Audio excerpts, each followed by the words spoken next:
How you doing, guys? Eric from RuleTheWasteland.com. Since I had to get rid of my mic the last time, go ahead and let me know if you can hear me. So first person, if you could just make sure that it's working. I have a new one coming in.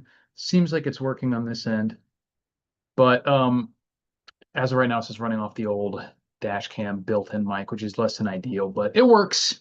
So you get to hear my glorious missives. And before we get started, remember that you have one more day, all day tomorrow, to jump on the Patreon. Link will be in the description after this is over to jump in and be appreciate it. Glad to hear that it's working. And be eligible to enter to win the prizes, which are any paid person gets randomly drawn. We have a Schrade old timer honing steel. We have a top, bottom, and hat kind of size small ghillie suit slash bush rag suit that you can use or modify to camouflage other gear. And we have this brand new K-Bar 5351 trail point, big ass knife, good for tactical or outdoor purposes. And those are all being given away randomly to people on the Patreon. So now that we got that out of the way, I will note that I am currently playing a poker tournament online that I'm still in. So this probably won't be a super long live stream, and I might be slightly distracted. And I also will have to resort to my Clark Kent specs when this thing pops back up. But I definitely wanted to jump on at the normal time and specifically let you guys or to talk about the news. The big news has been all over Twitter in the past hour or so is some kind of what could only be described as a terror attack going on in Idaho, I think near Coeur d'Alene. The situation, for those of you who haven't seen yet, is that firefighters were responding to a brush fire and were basically ambushed by at least one. Most reports are saying multiple shooters. I've heard as many as three, maybe even more than that. They killed two firefighters that we know of. The police got in there. A couple policemen also took injuries, as far as I know, but I don't think anyone died from the police. And as of as recently as 10 or 15 minutes ago, they said they were still taking active sniper fire. So pretty wild situation. What's up, Bamsi Moy? I saw a poll that popped up that they're like, "Is this a false flag?" And I'm like, I don't think it's a false flag. It doesn't really hit the same emotional strings that a false flag type event would have. First of all, it's seems to be exclusively directed at government officials. False flags usually are something that's more towards to the extent that they are pure false flag or whatever, but a real like terrorist type thing that you're trying, whether it's done by an intelligence agency or a foreign power, it's usually done more towards something symbolic, larger scale, where normal people are affected because that scares them a lot more than is as unsavory as it is for anyone to get attacked or killed or whatever to us in the US. It's sort of, when it's police and even to a lesser extent other emergency services, people kind of aren't going to treat that the same as if it was just like random kids or something. So obviously it still falls under the most people's definitions of what can constitute some kind of terror attack, but we don't know anything about the people yet who's doing it. But pretty wild situation. Definitely goes to show you that we are, need to stay on our toes, stay armed, have different types of defensive measures, brush up on your convoy security measures and how to get out of ambushes and stuff like that. And this may be a bit macabre of a perspective, but one of the things that I always think, and this is for me, I'm thinking of it as like it's a relief that these people are usually very stupid, very ineffective. I mean, if you're thinking about, I had myself, and I'm not some super soldier either. I was a transportation officer who's a what I would consider average shooter, whatnot. But if you put me in a situation where I had, for whatever reason, decided to do something like this and had multiple people with me against an opponent who is not at all prepared or even expecting or have any method of initially, like the firemen, the police are a different story, but of dealing with your attack, and you just get like two of them, that's a relief that they're so ineffective. You know what I mean? Like you hear about these guys opening like 25, like this one out in Vegas recently, where this guy in the the gym, the LBAC, and he allegedly, from what I gleaned, shot like 25 or 30 rounds with an AR-15 and hit like one person. I think even with my like what I would consider acceptable shooting skills, if I'm popping off 25 rounds on unsuspecting people at like 25, 50 yards max, I'm going to have more than one, that's for damn sure. So we're lucky that these people are such fuck ups, because if you had all this time to set up an ambush, and you could have trees blocking the road, you could have secondary charges, you could have all sorts of stuff going off that would make it almost impossible for them to. I mean, even so, if someone had some sort of like real experience doing that sort of stuff, they wouldn't have even gotten a call into the police. You know what I mean? You have just like a fire team, a team of firefighters, unarmed, not even expecting to do have any sort of conflict. So we're lucky that these people suck and are stupid, because they could be a lot more destructive. But that does open the door for, you always hear about all these supposed sleeper cells and everything that are in the US. I don't know if that threat is actually overblown, um, but it probably exists. I mean, it's probably a real thing. I doubt that there's just like a bunch of these secret Iranian agents in the US who are living normal lives and just ready to turn into crazy killers at the drop of a hat or something. But there are a lot of crazy people who can be driven to violence through the crazy stuff that they see in media and mild intelligence agency prompting, like we see with the Whitmer kidnapping plot and stuff like that. Um, so you got to always be ready. But we're lucky that they're stupid and terrible at basically combat effectiveness. Yeah, exactly. SPQR says at a Planet Fitness would have been a mask. Yeah, I mean, like you think if you have even like just a regular Palmetto Armory AR with a sighted in red dot, I don't even see how anyone who wasn't a complete retard couldn't hit three or four people before anyone even knows what's going on. Um, let alone like, so we're lucky that it takes a special kind of broken brain for people to want to do this, because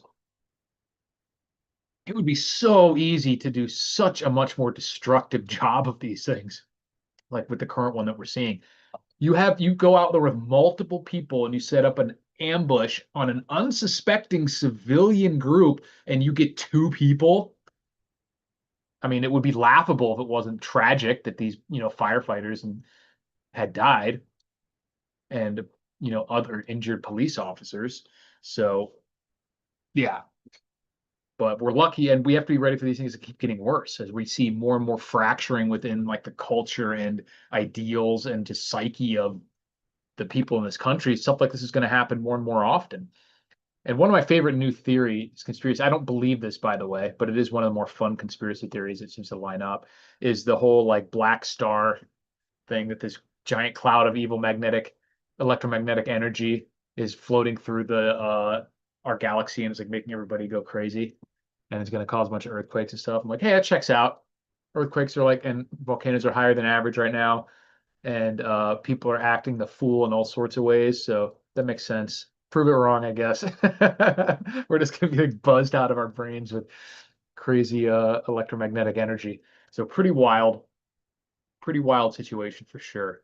Um, Beyond that, because there isn't really much more that can be said. And like I said, for those of you who have showed up slightly late, this is going to be a short one because I'm currently still in a cheapo online poker tournament, and I don't want to be too distracted for you guys, but I also want to try to win. I got third out of like 500 in the $8 one last night and got like 400 bucks. So I'm trying to do a repeat, some sort of solid cash. Daniel Sport says they do be slow. The shooter in Michigan Church got ran over and shot to death. Yeah, I mean that guy ran in on a unsuspecting crowd of churchgoers and basically got a shot off. But that guy was pretty badass response time and accuracy too. The guy that got hit him with a 357 SIG right in the dome, in very quick response, very good accuracy in real world situations. So that's what you how you want to be able to respond if you can.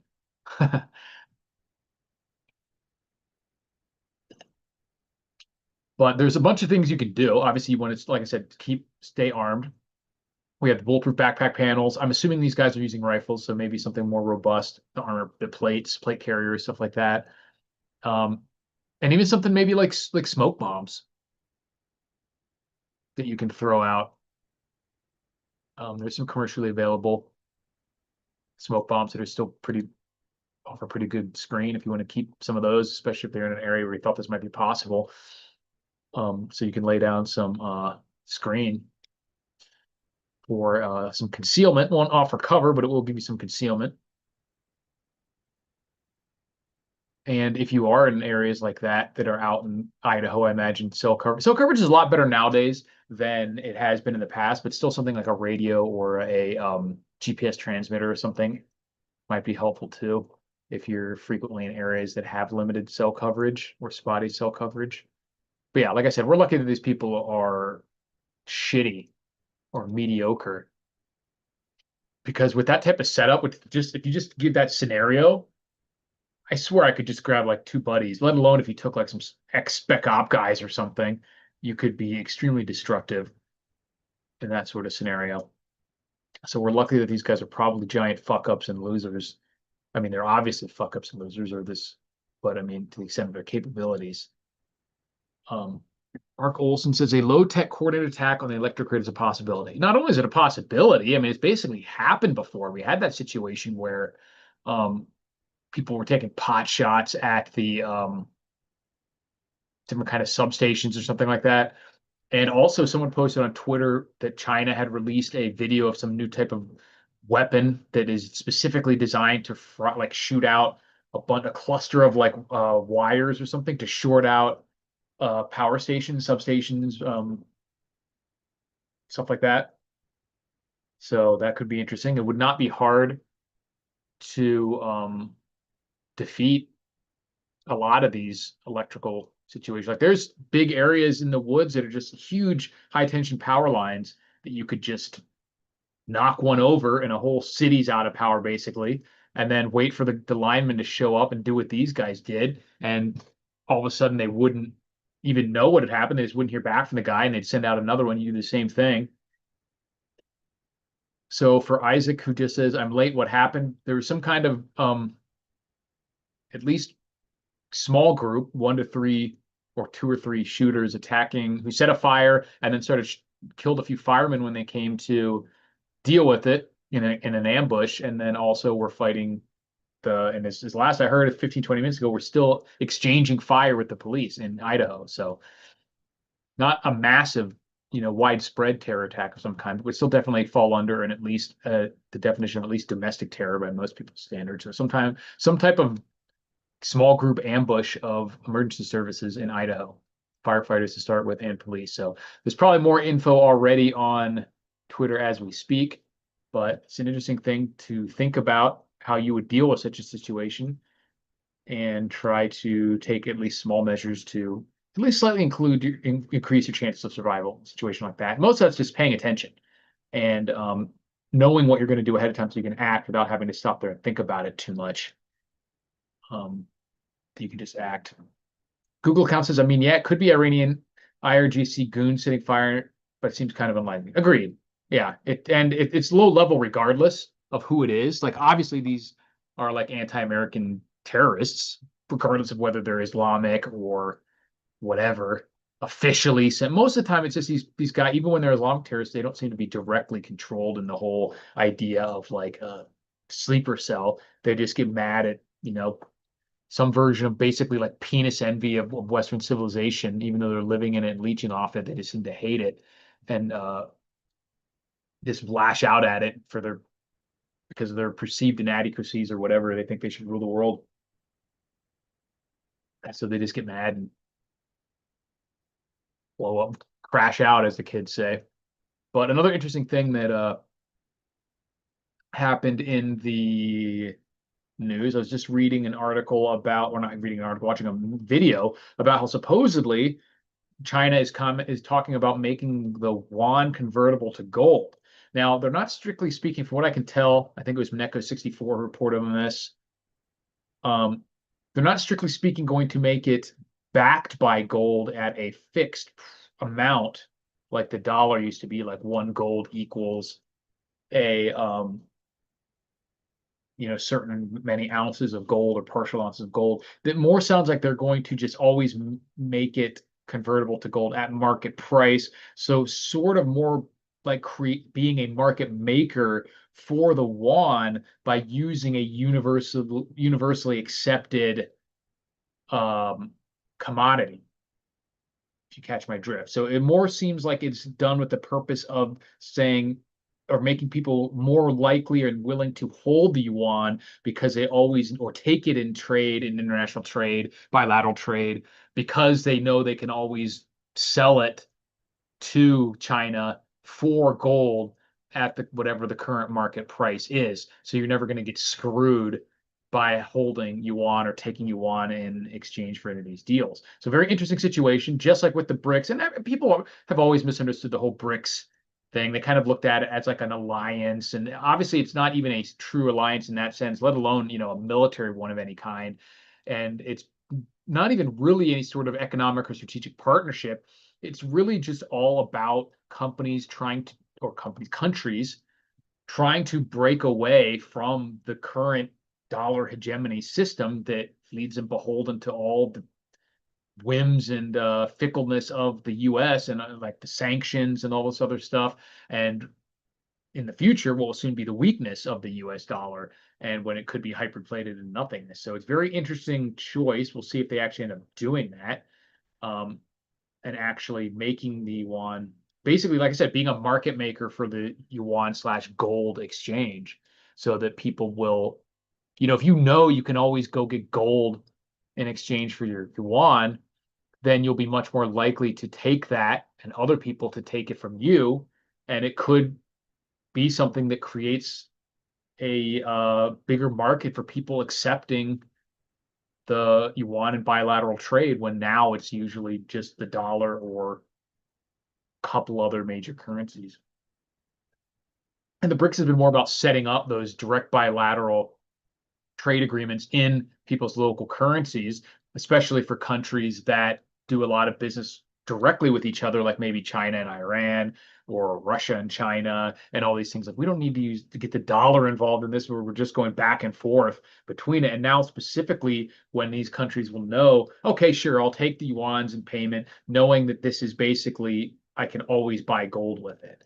And you always could buy gold with it, but you would have to go on the open international market and find someone who is willing to take that Chinese currency in exchange for gold, not just has gold and is willing to sell it for some other currency or dollar. So like I said, it doesn't really have anything to do with the value of the yuan. That's still going to be controlled by the supply. It's still a fiat currency, central bank model like everything else.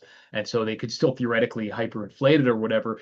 But in the meantime, they're saying you don't have to worry. We will always be the ones to sell you something if you don't want yuan. At least that's how it's been presented to me. So we'll see what happens with that. But it's a pretty interesting strategy that could work out really well, especially because they are mostly an export-based economy. So they're not usually buying a whole lot of stuff from a ton of different countries compared to like the U.S.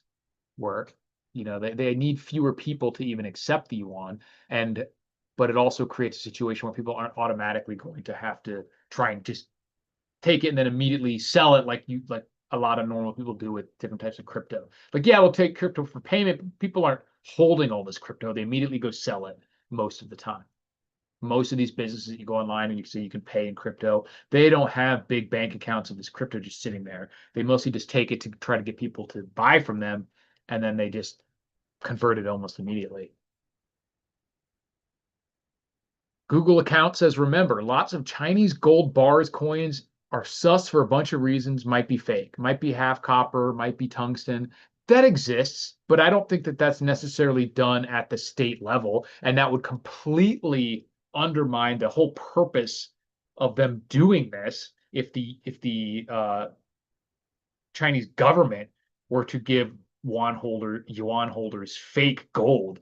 There'd be no point to doing this thing in the first place. So while that is a concern from just buying from Chinese suppliers, maybe I don't think it necessarily would really apply to this. And it's not something that's going to be really come into play for individuals anyway. This is like state level stuff. The Google also, account also says, so a gold to yuan would only be anything if the gold is legit in both amount and purity. Of course, I mean that, but that goes the same for any gold that you buy anywhere. And it's not that hard to test, especially like I said at the state level.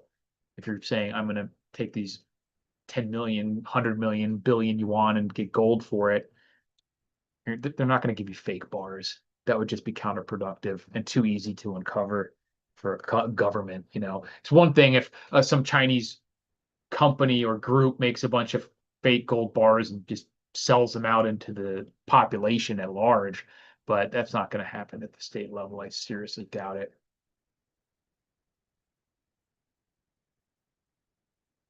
But yeah, you guys have any other topics? Like I said, this has got to be a quick one because I'm still playing this online poker tournament and I don't want to be too distracted. But I just definitely wanted to go over what's going on and let you guys know that I'm still here.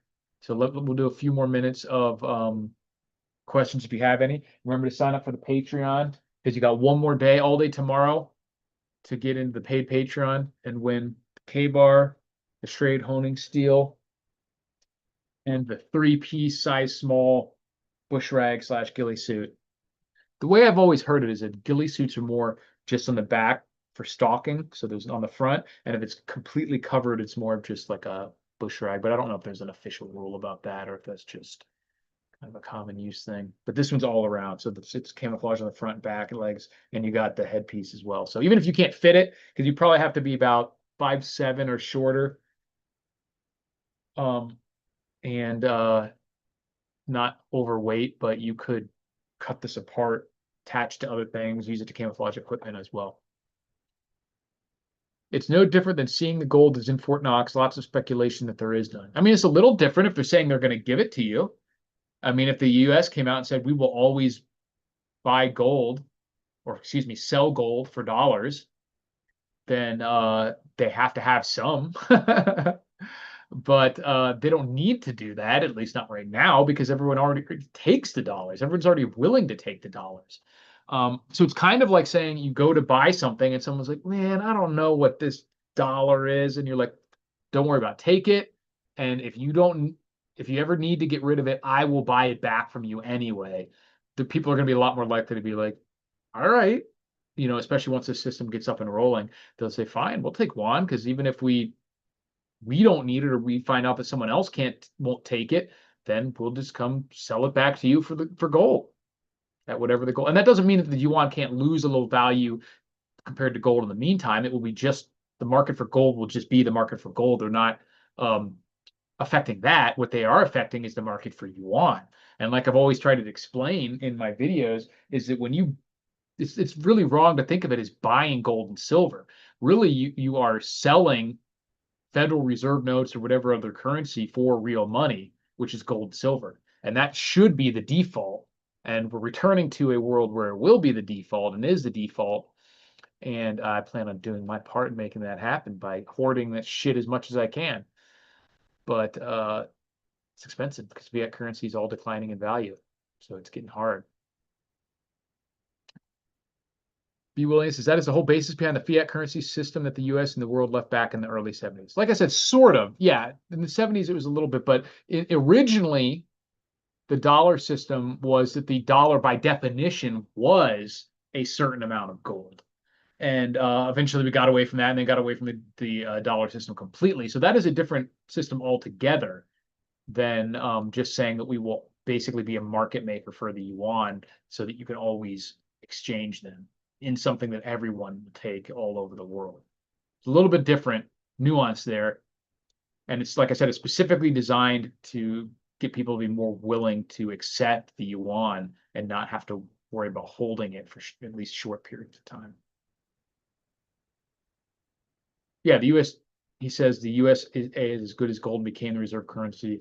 Yeah, I mean, the U.S. dollar was gold, but the reserve currency specifically was more related to the deal with Saudi Arabia and the petrodollar, where the deals with these giant oil producing nations to exclusively buy and sell oil in the dollar that made. It's kind of the same thing, though. If you see, this is kind of doing the same thing. If you're saying that you can, all these nations are agreeing that we are going to use this for oil, and then China's kind of doing the same thing, but saying that we are going to use this for gold always with you. You always use the yuan for gold with you. At least that's, like I said, how it's been presented to me. So the same effect where it gets people to use it, or at least that's the idea.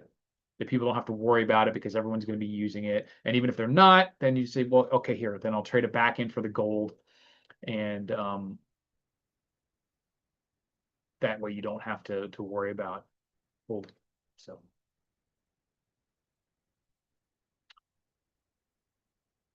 All right, guys, I think I'm going to take off. I appreciate you guys checking in. Sorry I couldn't do much of a longer one today, but just wanted to get on and talk about that. Interesting stuff going on. So if you're watching this later, go ahead and check out links in the description and check out the Patreon. And I appreciate it, guys. I will talk to you soon.